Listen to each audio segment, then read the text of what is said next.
रहा है तो मास्क कहाँ पे है? लगाते क्यों नहीं हो?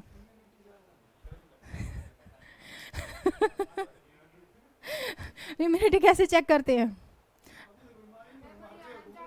तो बॉडी में डिफेक्ट है। जब हम बीमार नहीं होते हमारी बॉडी रेसिस्ट ही नहीं कर रही। अगर हम बीमार, तुमने कुछ खाया, पेट खराब हुआ, मतलब कि हमारी बॉडी कोई भी गलत चीज बॉडी में लेती नहीं है। थोड़ी सी भी घास, मतलब डस्ट चली जाए, आंख तुरंत बंद होती है। बॉडी कोई भी बाहर की चीज एक्सेप्ट नहीं करती। और जब वो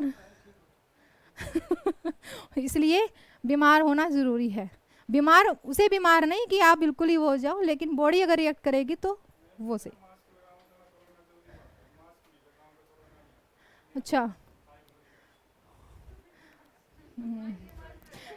करें क्या है न्यूज में? नेशनल मैन्युस्क्रिप्ट मिशन, राष्ट्रीय पांडुलिपि मिशन, क्या है ये? क्यों शुरू किया हमने? पांडुलिपि होती क्या है? पांडुलिपि होती क्या है? जो पत्रों पे लिखे गए हमारे वेदों से संबंधित, हमारे पुराणों से संबंधित, हमारी स्मृतियों से संबंधित, संहिताओं से संबंधित, और बाकी जो धर्म से पुराने टाइम में प्राचीन भारत में जो भी हमने पत्रों पे लिखा वो हमारी पांडुलिपि है। भारत सरकार के संस्कृति और पर्यटन मंत्रालय ने इस कार्यक्रम को शुरू किया 7 फरवरी 2003। 7 फरवरी दो लिखा हुआ है सब। 7 फरवरी 2003 को हमने इसे शुरू किया। संस्कृति पर्यटन मंत्रालय इसके कार्यभार संभाल रहा है। क्या हुआ है अभी हाल ही में, विदेशों में जो हमारे बौद्ध धर्म है, जैन धर्म है, उनसे संबंधित जो भी पांडुलिपि प्राचीन भारत की लिखी हुई है वो हमने कहा है कि हमें दी जाए। इस मिशन की शुरुआत हमने इसलिए की कि जो भी हमारी पांडुलिपि है उसको हमें व्यवस्थित करना है, संभालना है, संरक्षण करना है, और रिसर्च कर रहे छात्रों को और आम जनता को प्राचीन भारत के ज्ञान को पहुंचाना है। तो हमने तिब्बत से, मंगोलिया से और तिब्बती जो बौद्ध राष्ट्र जहाँ पर हमारे पुराने ग्रंथ गए थे, वहाँ से हमने पांडुलिपियों की लाने की बातें की हैं। श्रीलंका में भी हैं, इंडोनेशिया में भी हैं, जहाँ जहाँ हमारी संस्कृति के स्थल हैं। हाल ही में मंगोलिया से हमने 108 पांडुलिपि ली है, और 108 पांडुलिपि को हमने 108 में से 5 को हमने पुनर्मुद्रित कर लिया, मतलब कि हमने उसको प्रिंट कर लिया, उसको संरक्षित कर दिया है। और ये किया हमने 5 जून 2020 को, उसको पुनर्मुद्रित किया। कहाँ से ली है क्वेश्चन ये वेरी करता है, मंगोलिया से ली है।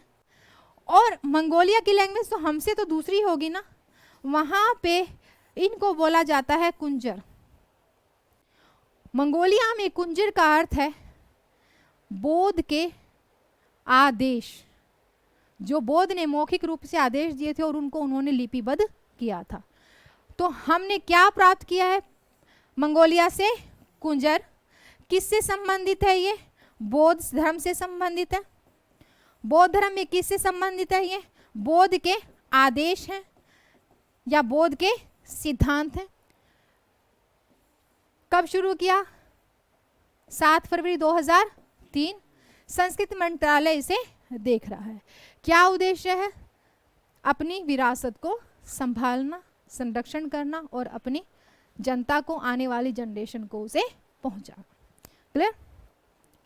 नेक्स्ट, लोक प्रतिनिधित्व अधिनियम। क्या है ये? पब्लिक रिप्रेजेंटेशन एक्ट क्या है? क्यों हाल ही में खबरों में रहा?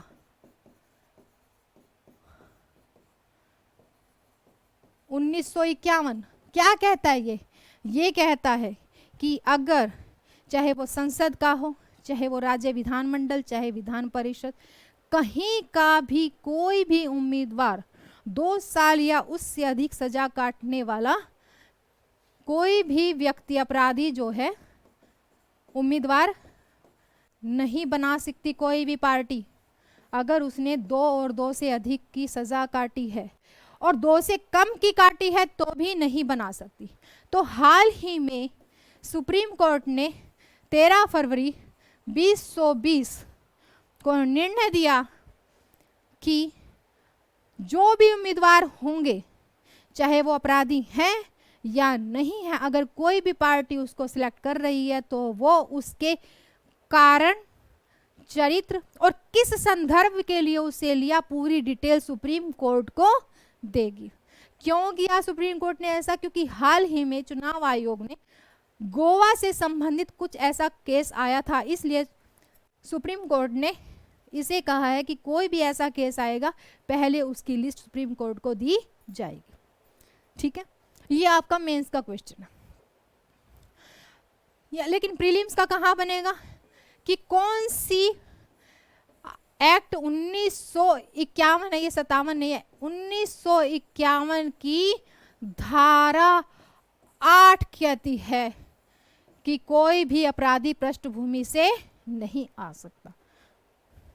ठीक है, तो ऐसे आएगा 1951 धारा 8, 1951 धारा 7, 1951 धारा, ऐसे देंगे। तो 1951 प्रतिनिधित्व अधिनियम 1974 में भी आया, 1979 में भी आया, लेकिन सुप्रीम कोर्ट ने 1951 के बारे में ये टिप्पणी की है। तो ये याद होना चाहिए। जब ये मेंस का क्वेश्चन बनेगा तो मेंस के क्वेश्चन में तो आपको इसके जितने भी समितियां आई हैं और जितने भी एक्ट आए हैं उनके बारे में हमें चर्चा करनी पड़ेगी। नेक्स्ट है पूनम अवलोकन। पूनम अवलोकन क्या है?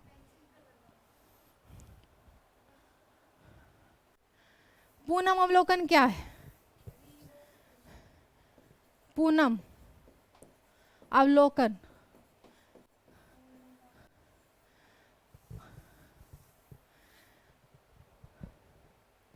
पूनम अवलोकन है महाराष्ट्र के, सॉरी, गुजरात के सौराष्ट्र में पहले शेरों की जनगणना की जाती थी गिन के, लेकिन अब पूनम अवलोकन के द्वारा कर रही हैं। पूनम अवलोकन हमने 2014 में शुरू किया। इसमें क्या होगा? टैग नहीं लगा रहे, इसमें हम महीने में एक बार पूर्णिमा के दिन जो भी आंकड़े इकट्ठा हुए हैं उनकी गिनती करते हैं। ये तो है पूनम अवलोकन। कहाँ लगाया? गुजरात में। कब शुरू किया? 2014 में। पूर्णिमा के दिन हम इनकी गिनती करते हैं, लेकिन कौन सा प्रोसेस उसका? उसका प्रोसेस है ब्लॉक काउंटिंग। ब्लॉक काउंटिंग में क्या है कि जहां पीने की व्यवस्था है वहां पर हमने कैमरे लगा दिए। 24 घंटे में वो कैमरा क्या लेता है? जो भी जानवर आ रहा है, जो भी शेर आ रहा है, क्योंकि गिर जंगल किससे संबंधित है? शेरों से। जो भी शेर आ रहा है उसी का पूरा चित्रण लेता है, पैरों का निशान नहीं, पूरा चित्रण, क्योंकि 24 घंटे में शेर एक बार जरूर आएगा। तो इसी से संबंधित है। हमने पूनम अवलोकन की काउंटिंग कैसे करते हैं? ब्लॉक काउंटिंग से। ब्लॉक काउंटिंग से हम इसकी गिनती करते हैं। किसकी? पूनम अवलोकन की। पूनम अवलोकन 2014 में गुजरात के सौराष्ट्र में शुरू किया। ये हमने क्यों बात की? क्योंकि सुप्रीम कोर्ट ने कहा, अभी 2019 की रिपोर्ट है ये, सुप्रीम कोर्ट ने कहा कि गुजरात के जितने भी शेर हैं उनको आधे शेरों को मध्य प्रदेश के कूनो पालमपुर अभ्यारण्य में शिफ्ट कर दो। क्यों?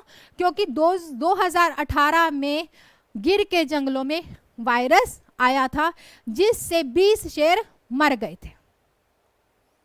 तो पहले तो हमने शिफ्ट करना गुजरात से मध्य प्रदेश के कूनो पालमपुर अभ्यारण्य में। 2019 में सुप्रीम कोर्ट ने निर्णय दिया था। सुप्रीम कोर्ट ने ये, लेकिन अभी 2020 की रिपोर्ट कहती है कि हमारे शेयरों में 26% की वृद्धि भी हुई है, जो कि सबसे ज्यादा है। और एशियाई शेयर केवल भारत में ही मिलते हैं। ठीक है, तो वो कौन सा वायरस था?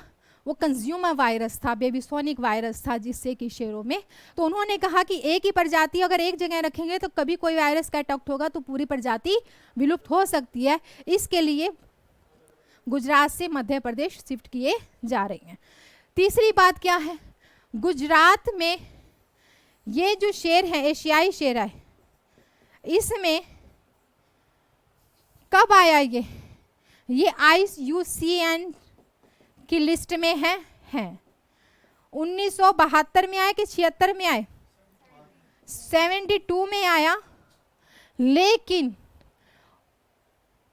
इनसे संबंधित 1976 अमेंडमेंट 42 ने DPSP भी बनाया था।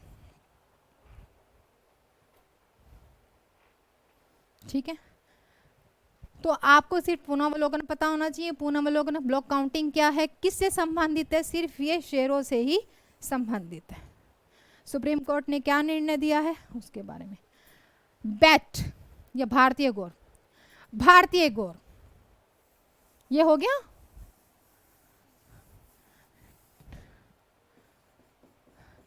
भारतीय गौर, गौर मतलब गाय। भारत में इसको बाइसन भी कहते हैं। जंगली भैंस, जंगली गाय, गाय की प्रजाति, भैंस गाय की प्रजाति, बैल काली गाय है ये कर्नाटक में नागरहोल, नागरहोल में कर्नाटक में ये इसका अभयारण्य है। जैसे गिर शेरों का है वैसे ही कर्नाटक का नागरहोल अभयारण्य है गौं से। ये IUCN की लिस्ट में है। भारत में हम इसको बाइसन कहते हैं और IUCN की लिस्ट में इसको गौर कहा जाता है। IUCN की लिस्ट में है ये। इसकी हर साल बहुत तेजी से डेथ हो रही, इसलिए वन्य जीव अधिकारियों ने एक डाटा हमें दिया, इसलिए लिस्ट में रहा कि उन्होंने किसको डाटा दिया होगा? यो यूनेस्को को डाटा दिया है, जवाब दिया है कि क्यों डेथ हो रही है। तो इसका जवाब में भारत सरकार के वन्य जीव अधिकारियों ने रिपोर्ट दी है कि आवास क्षेत्र के पास हो जाने के कारण प्रतिदिन 60 गायें मर जाती, इसलिए बहुत तेजी से इनकी डेथ हो रही थी। तभी यूनेस्को ने डाटा लिया था और ये डाटा है, इसलिए हाईलाइट रही है। बाइसन इसको इंडिया में कहते हैं, नीलगिरी के क्षेत्रों में मिलती है। कर्नाटक के नागरहोल में ये अभयारण्य भारतीय गौर या बाइसन के लिए रखा गया है। ये तो सड़क पे भी जल्दी आ जाती हैं। नीलगाय, नीलगाय भी इसी प्रजाति का ही पार्ट है, तो बहुत संख्या में है और बहुत तेजी से। चले आगे। UBI, अभी राष्ट्रीय मानवाधिकार आयोग ने अंतर्राष्ट्रीय मानवाधिकार आयोग को कहा है कि हम अभी UBI की सूची तैयार नहीं कर सकते हैं। UBI क्या है? Universal basic income. Universal basic income कहती है कि हर देश, हर सरकार को अपने नागरिकों को बिना किसी शर्त के एक पर्टिकुलर अमाउंट देना है। तो राष्ट्रीय, ये अंतर्राष्ट्रीय मानवाधिकार आयोग ने इसे कंपलसरी किया था, लेकिन हम अभी कर नहीं पाए हैं। तो राष्ट्रीय मानवाधिकार, भारतीय राष्ट्रीय मानवाधिकार आयोग ने अंतर्राष्ट्रीय मानवाधिकार आयोग को 6 जून 1920 को रिपोर्ट दी कि अभी हमने ये शुरू नहीं किया है। क्वेश्चन क्या आएगा कि इसके घटक कौन से हैं, किस आधार पर दे, क्या टर्म एंड कंडीशंस है। तो UBI का क्या घटक होगा, क्या होंगे? एक तो सार्वभौमिकता, सभी को मिले। अभी बंगाल ने किया है ना, मेंस के क्वेश्चन में आएगा, अभी नेक्स्ट न्यूज में आ जाए क्योंकि वो हाईलाइट है। बंगाल में UBI कर दिया पहली बार। क्या सभी को मिले? दूसरा फिक्स टाइम, अवधि को।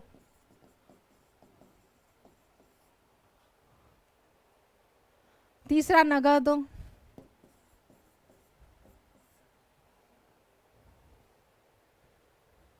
और चौथा कि बिना किसी शर्त के।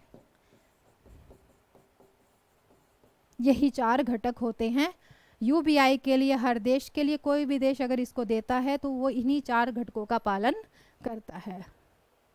सभी को देना है। किसी की कोई भी जो है, चाहे वो राष्ट्रपति है, जो प्रधानमंत्री, जो कामगार है, भाई 500 रुपये भेजने तो सबके ही देने, नगद देने हैं, एक टाइम पे देने हैं, फिक्स देने हैं। क्लियर? सभी को बिल्कुल फिक्स टाइम। नेक्स्ट, इसके ऊपर मेंस का क्वेश्चन है। अभी हाल ही में बंगाल सरकार ने इसको दिया है। इसके ऊपर मेंस का क्वेश्चन है कि भारत सरकार इसको कैसे संयोजन करेगी। ये मेंस का क्वेश्चन है। प्रीलिम्स में तो यही आएगा, इसके घटक कौन से हैं। डेट अभी नहीं आएगी क्योंकि हमने तो अभी हमारे एप्लीकेबल हुआ ही नहीं है।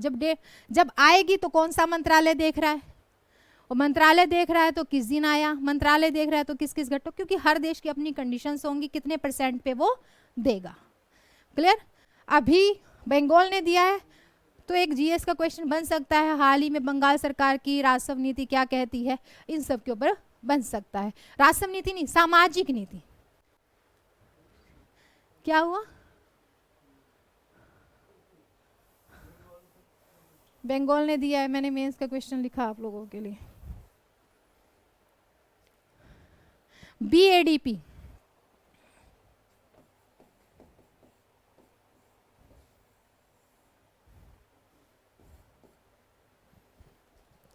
भारत बॉर्डर डेवलपमेंट प्रोग्राम है भारत का। ये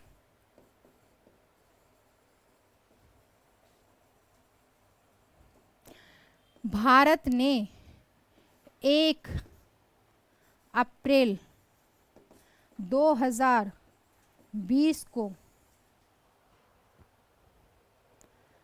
1 अप्रैल 2020 को चाइना से संबंधित जितने भी राज्य हैं, कौन हैं?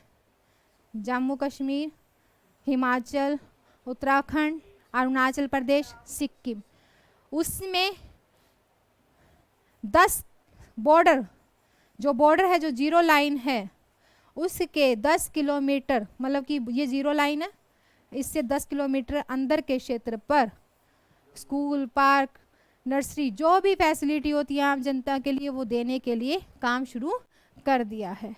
यानी कि सड़क भी बनेगी।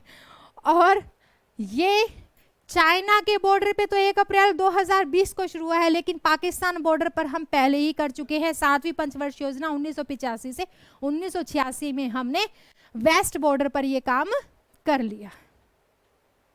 कौन कर रहा है इस काम को? गृह मंत्रालय कर रहा है। गृह मंत्रालय के अंतर्गत सीमा संगठन कर रहा है, बीआरओ कर रहा है, बॉर्डर सीमा संगठन। किसकी हेल्प से? सेना, बीएसएफ की हेल्प से।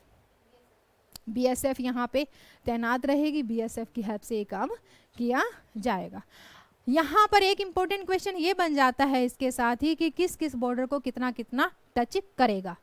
तो एक बार देख लेना अरुणाचल प्रदेश कितना दे रहा है, वो सब चीज़ें देखनी पड़ेगी पर्टिकुलर स्टेट का। और 10 किलोमीटर के अंदर में कौन कौन सी पहाड़ी है, नदी है, झरना, वो सब चीज़ें एक बार देख लेना, तिस्ता, काली, सब ये। अभी तो इसके ऊपर काम शुरू हुआ है, तो इस चीज़ के ऊपर अभी भी ऑब्जेक्शन आएंगे। नेपाल भी करेगा, बाकी सब भी करेंगे, तो इन सब चीज़ों को हमने देखना है।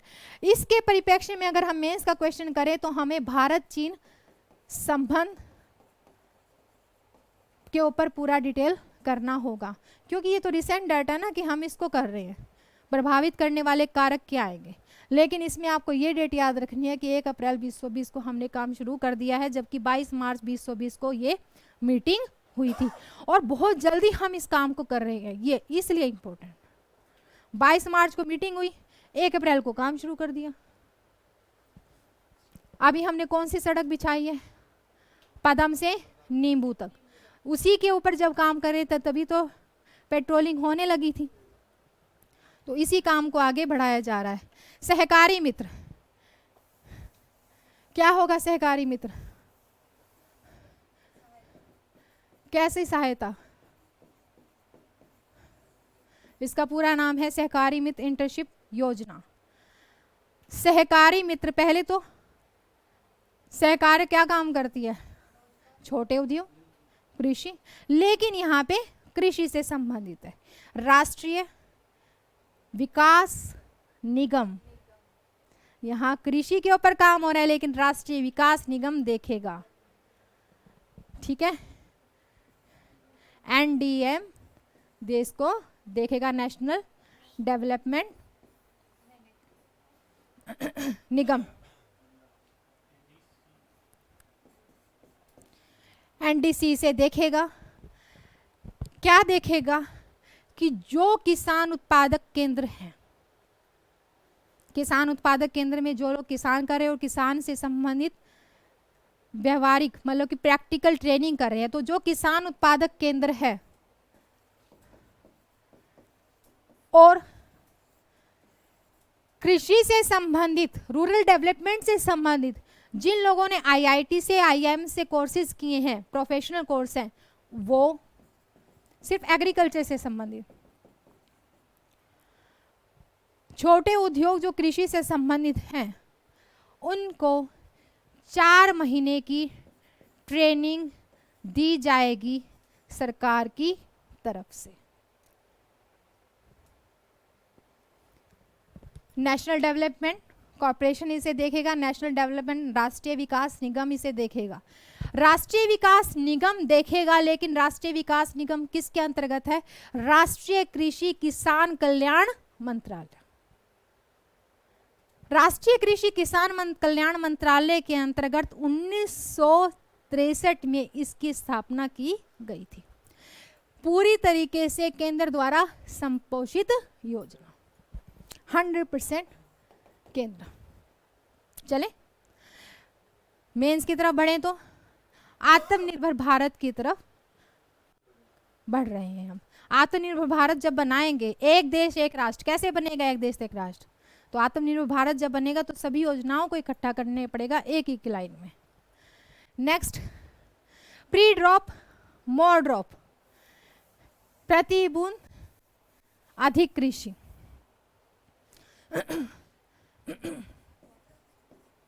प्री ड्रॉप मोर ड्रॉप, प्रति बूंद अधिक कृषि। 1 जुलाई 2015 में सिंचाई योजना हमने लाई थी।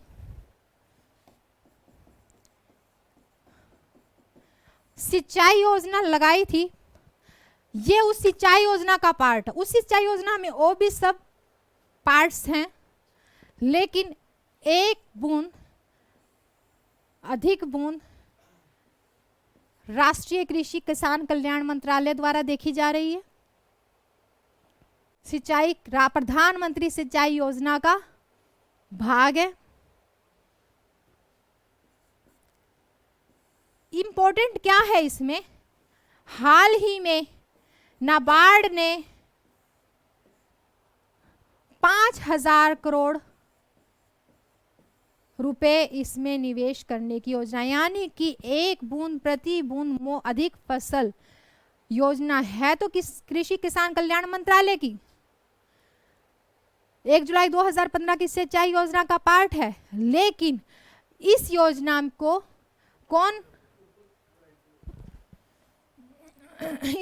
कौन डील कर रहा है? नाबार्ड। 100% केंद्र संपोषित, केंद्र शासित प्रदेशों में, राज्यों में 90 और 10 का अनुपात। Clear?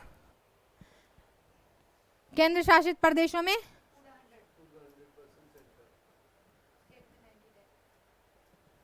Next, QS world university, ये तो पढ़ाई होगा। कोई भी डाटा अगर आता है, आंकड़ा याद ना करो, पर कौन उसको कर रहा है अंतर्राष्ट्रीय स्तर पर, और फिर कर क्या रहा है? मैंने बार बार बोला है 2019 और 2020 में भारत अंतर्राष्ट्रीय स्तर पर रक्षा के क्षेत्र में हम चौथे नंबर पे आ गए, लेकिन बाहर की सब चीजों में हम लुढ़क गए नीचे। तो जरूर देखना है।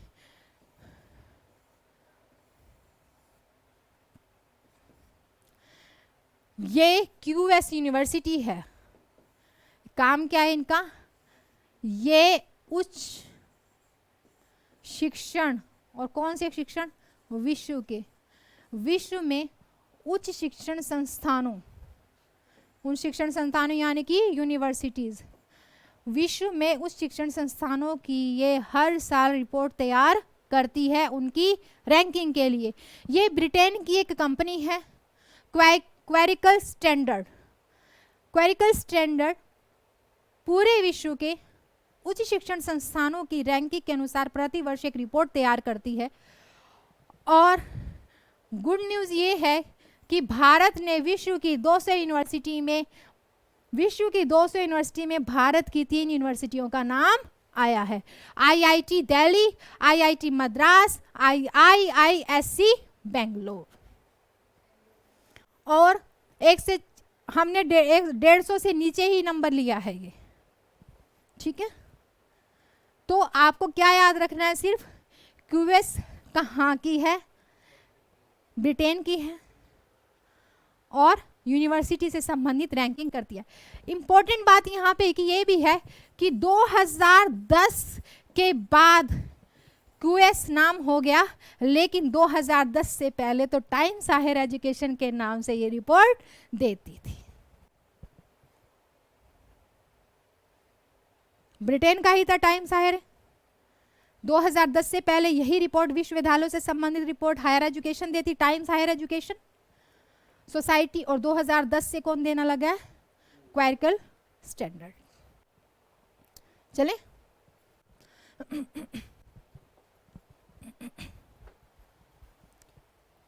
एटलस लाए हैं सब? एटलस खोलो, वर्ल्ड का निकालो, अभी देख लोगे तो हो जाएगा।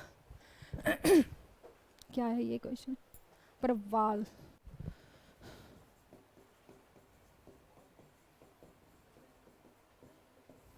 पहले सुन लो फिर हाथों हाथ देख लेना। वर्ल्ड निकाल लो, इसलिए कहा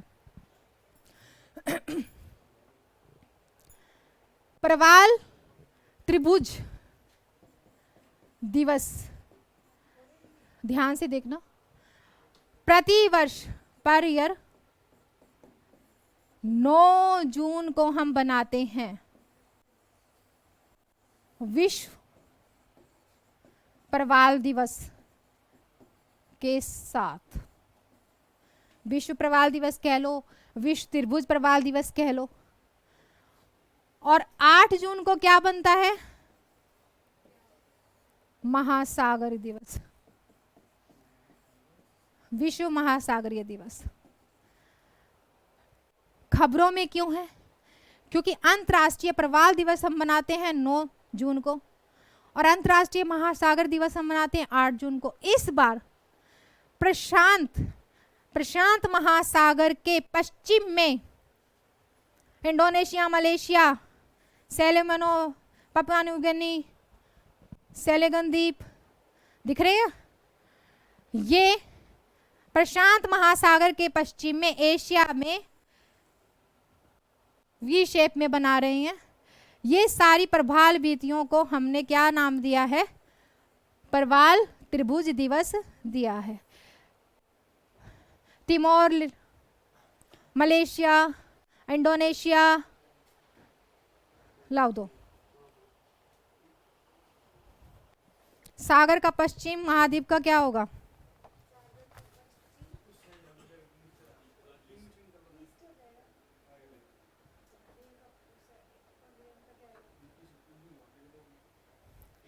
ये रहा। प्रशांत ग्लोब कैसे देखोगे? ईस्ट कहाँ है ग्लोब? प्रशांत महासागर अमेरिका से घूम के इधर आ रहा है, तो वो आपका जो हमारा पूरब है ना, वो उसका पश्चिम है, उसको देखोगे। तो इंडिया के नीचे जाओ ना, मैं बार बार कह रही थी था, ये देखो इंडोनेशिया, ये जो है ये त्रिभुज बन रही है इधर। तो इसका नाम देख लेना कि कौन कौन इसमें, वैसे मैंने नोट्स में दिया है। यहाँ पे देखने को इसलिए कह रही हूँ, सीक्वेंस में क्वेश्चन पूछ सकता। पपुआ न्यू गिनी फिलीपींस किस सीक्वेंस में है, सेलेगोन किस, तो इन सबको देख लेना। नेक्स्ट, तुरंत सीमा शुल्क, चलो पहले रेमन मैक्स से करते हैं, इकोनॉमी वाला बहुत डिबेटफुल हो जाता है। रेमन मैक्स से क्या है भाई? न्यूज़ कौन कौन देखता है? न्यूज़ कौन कौन देखता है? मतलब न्यूज़, रविश कुमार को जानते हो? 2019 में और 12 साल के अंतराल पर किसी भारतीय को मिला है। पहला मिला था आचार्य विनोबा भावे को, पहली महिला मदर टेरेसा थी जिनको ये पुरस्कार मिला था। 12 साल बाद किसी भारतीय को ये मिला है, ठीक है। 2020 में किसी को भी नहीं मिला। अब यहाँ पे कब शुरू हुआ? 1957 में फिलीपींस के राष्ट्रपति रमन मैग्सेसे की याद में फिलीपींस सरकार के ट्रस्ट ने और न्यूयॉर्क के रॉकफेलर ब्रदर्स ने इस पुरस्कार को शुरू किया था। ट्रस्ट, ये एशिया का नोबल हम कहेंगे। पत्रकारिता, मानवता, गुड प्रशासन जो भी है उसमें ये सब मिलता है, एनजीओज को, सबको। तो मदर टेरेसा को समाज सेवा के लिए मिला था, आचार्य भेवा को राजनीति के क्षेत्र में मिला था, और इनको किस में मिला है? पत्रकारिता के क्षेत्र में मिला है। एक बार में कितने लोगों को मिलता है ये? 5 लोगों को। सलमान रशीद को भी मिला था। लोनार झील क्रेटर झील है, तो क्रेटर से संबंधित ज्वालामुखी क्षेत्र, ज्वालामुखी की उत्पत्ति कैसे होती है और ज्वालामुखी कितने टाइप का है, उसके ऊपर मेंस का क्वेश्चन, क्योंकि यहाँ आपको हिंट दे रहा है क्वेश्चन कि ज्वालामुखी से क्वेश्चन। नीलगिरी भी हाईलाइट है, तो पश्चिमी घाट से क्वेश्चन, तो क्वेश्चन यहाँ से उठेगा। क्वेश्चन दर्रों से बन सकता है कि भारत के दर्रे भारत के आर्थिक क्षेत्र में क्या भूमिका निभाते हैं, आर्थिक और समसामयिक। जब हम रक्षा के क्षेत्र की बात, आर्थिक, और जब हम उसमें बात करते हैं रक्षा के क्षेत्र में, तो हम वहां पर क्या कहते हैं? रणनीतिक। क्या रणनीतिक भागीदारी है दोनों की। तो लोनार झील क्या है? क्रेटर झील है। कहाँ है ये? आसपास कौन सा अभ्यारण्य है? इस झील की क्या हालत हो गई है कि यहाँ पर लवणता अधिक होने के कारण इस झील का गल क्या हो गया है? गुलाबी रंग हो गया है। इंटरनेट पे देखना बहुत सुंदर लग रहा है। पूरी झील गुलाबी है, चारों तरफ हरियाली है। लवणता, वैज्ञानिकों ने कहा है कि लवणता अधिक हो जाने के कारण, केमिकल नहीं मिला है, लवणता की मात्रा इतनी अधिक हो गई है कि जिससे इसका रंग गुलाबी हो गया है। टाइटेनियम ऑक्साइड तो वैसे ही है इसने।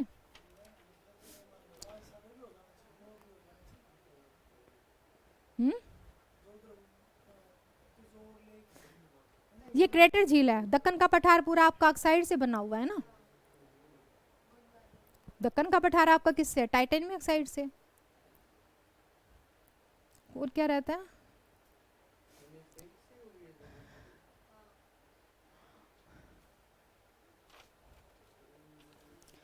विश्व बाल श्रम निषेध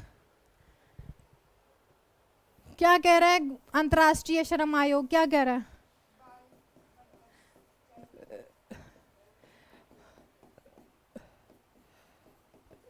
क्या कह रहा है विश्व बाल है, लेकिन आप लोग श्रम को ही लगाना। अंतर्राष्ट्रीय श्रम संगठन इसको हैंडल कर रहा है, अंतर्राष्ट्रीय बाल श्रमिक आयोग नहीं। अंतर्राष्ट्रीय ILO इसको डील कर रहा है। उसने कहा कि 2025 तक वो इसको खत्म कर देगा, हर देश से, पूरे विश्व से। कब बनाते होंगे फिर हम ये? कब स्थापना की गई इस दिवस की? हैं? कब शुरू किया हमने?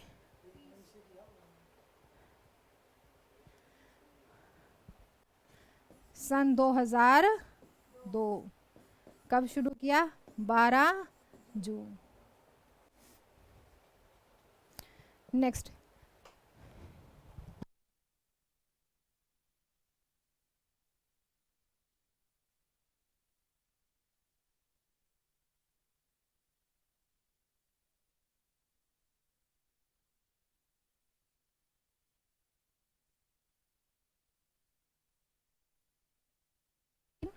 एक लिस्ट अपने आप अलग से बना लेना, बाकी मैं बना के दूंगी लास्ट टाइम में।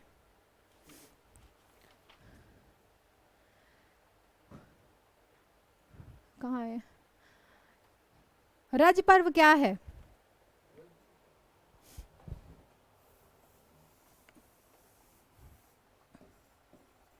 रज पर्व उड़ीसा में बनता है, कृषि के क्षेत्र से है, लेकिन यहाँ पे दो कंसेप्ट हैं, ये दो चीज कृषि के क्षेत्र से है, मानसून के आने का संकेत देता है। तो मानसून आएगा, कृषि होगी, इसलिए ये एक उत्सव बनाते हैं। उसके साथ यहाँ पे धरती माता की ये पूजा करते हैं। हम लोग कहते हैं ना जुताई से पहले पूजा, लेकिन यहाँ पे धरती माता की पूजा का कॉन्सेप्ट दूसरा ही है। यहाँ पे धरती माता की पूजा जिस दिन होती है उस दिन लड़कियों की भी पूजा होती है। लड़कियों की पूजा इसलिए होती है कि जिस तरीके से धरती हम सबको अन्न धान्य दे रही है, सृष्टि को संभाल रही है, वैसे ही एक स्त्री भी सृष्टि को बना रही है। तो इसलिए इस दिन लड़कियों की भी पूजा होती है। यहाँ पर बहुत बड़ा पर्व बनाया जाता है मासिक धर्म से संबंधित। इस रज पर्व मासिक धर्म से संबंधित है, रज पर्व धरती पूजा से संबंधित है, रज पर्व महिलाओं की पूजा से संबंधित है, और रज पर्व कृषि के की प्रक्रियाओं से भी संबंधित है। इस परिवार इस तरह को इसलिए बनाया जाता है। ये उड़ीसा में है, कहने की बात है ये उड़ीसा में है, लेकिन मैंने जब भी जिससे बात किया तो ये बंगाल में भी बनता है। जिस दिन ये पर्व बनता है 3 दिन का होता है, और 3 दिन कोई भी धरती को छूता तक नहीं है, है? छूता के दिन मतलब खुदाई नहीं होती, मतलब कि झाड़ू भी नहीं लगाते वो लोग। क्या कॉन्सेप्ट है? धार्मिक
और रेलवे पुलिस ने, केंद्रीय रेलवे फोर्स और सेंट्रल रेलवे ने पुणे में।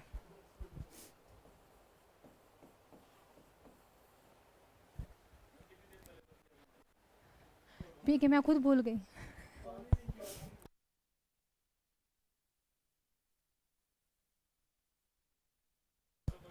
पीके मोहंती, ये मोहंती होंगे कहाँ के? उड़ीसा के पक्का?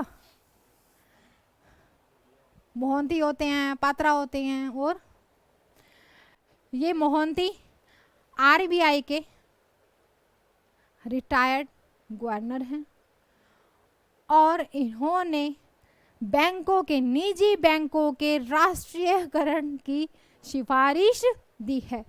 तो पीके मोहंती समिति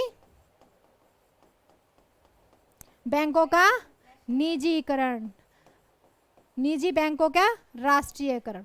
ठीक है, कर लोगे?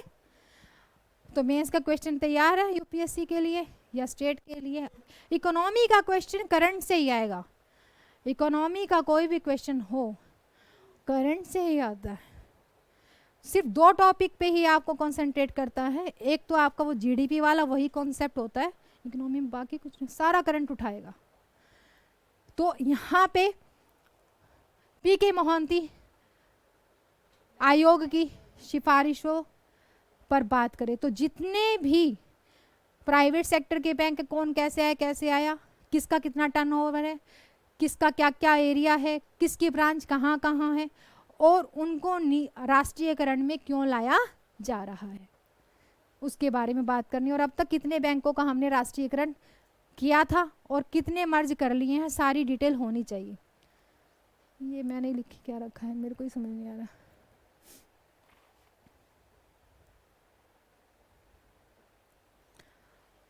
सिप्री क्या है?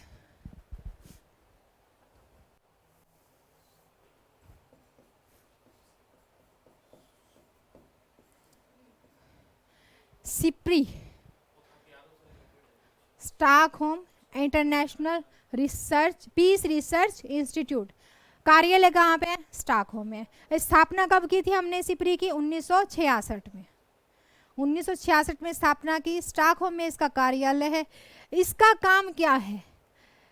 युद्ध संघर्ष में किसने कितने हथियार यूज किए, किसने कितने बना लिए, उसका डेटा रखना। और इन्होंने अभी कहा है कि चीन और भारत मान जाओ तुमने बहुत हथियार बना लिए। तो इन्होंने टिप्पणी दी है, रिपोर्ट तैयार की है कि चीन और भारत आपके संघर्ष नीति में इतने हथियार नहीं होने चाहिए। ईरान ने तो सारा कल कर दिया काम, उसके बीच कितना धनाधन, 1 महीने में भी, 1 महीना भी नहीं लिया, 15 दिन में कितने उन्होंने अपने न्यूक्लियर प्लांट खत्म कर दिए। उसके पीछे उसकी बहुत बड़ी नीति है।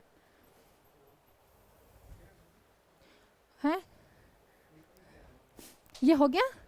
तो इन्होंने स्टॉकहोम में इन्होंने अनुशंसा दी है भारत को, शांत हो जाओ, तो अपने हथियारों को संभाल लो। लिम्को भारत का पहला ऐसा फैक्ट्री है जो कृत्रिम अंगों को बनाती है। 1972 में हमने इसकी शुरू की थी, 1976 में इसने काम करना शुरू किया। 72 में हमने स्थापना की थी, 1976 में ये काम कर रही। ये हाईलाइट क्यों हुआ? क्योंकि अभी हमने विकलांगों के लिए केंद्र सरकार के सामाजिक न्याय मंत्रालय ने एक योजना शुरू की है जिसमें उनको असिस्टेंट दिया जाएगा। किस चीज के लिए? कृत्रिम अंग दिए जाएंगे। लेकिन किन को दिए जाएंगे? जिनकी 40% डिसेबल का सर्टिफिकेट हो, जिनके पास 20,000 मंथली सैलरी, 20,000 और 20,000 से अधिक वालों को नहीं मिलेगा। और 3 साल तक उन्होंने कोई भी योजना का फायदा ना उठाया हो। क्या है ये? Assistant ADAP PA, assistant disability person, हाँ, अवेबिलिटी। तो उनको ये हेल्प दी जा रही है। लेकिन सब कौन मंत्रालय इसको हैंडल करता है? सामाजिक, हाँ, सोशल जस्टिस, सामाजिक न्याय मंत्रालय। लेकिन सबसे पहले कहाँ पे दिया गया ये? पंजाब में सबसे पहले इस योजना की शुरुआत की गई और सबसे पहला असिस्टेंस कहाँ पे दिया गया? सबसे पहली फैसिलिटी पंजाब। सबसे पहले पंजाब में की, हरियाणा के बगल में ही है, तो ये क्वेश्चन है। नेक्स्ट है कैप्टन विलियम कोसीपुरी एसपीए तालाबली आरोग्य जूनियर बंदरगाह विश्ववाल श्रम है। मैंने मेंस के हिसाब से तो क्वेश्चन छोड़ दिया था, ज़्यादा हो गया, थोड़ी सी चर्चा कर ले एक पे। ओ